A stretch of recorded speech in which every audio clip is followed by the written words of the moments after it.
জয় শ্রী রাধে, জয় গৌরহরি, জয় জগৎবন্ধু হরি। আপনারা দর্শন করছেন সচিমাতার কোলে গৌরহরিকে।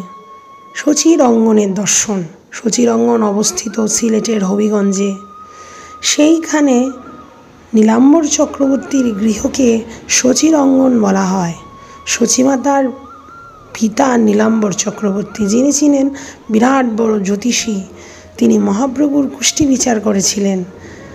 তিনি নাম রেখেছিলেন মহাপ্রভুর বিশ্বম্ভর। সচিমাতার কোলে গৌরহরিকে দর্শন করে হৃদয় আনন্দিত হয়ে গেল।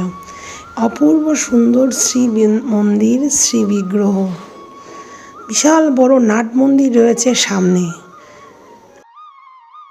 এখানে একটি স্তম্ভ আছে, যেখানে পরম গুরুদেব ডক্টর মহানন্দ ব্রহ্মচারীজিকে স্মরণ করে স্তম্ভটি তৈরি করেন ভক্তরা।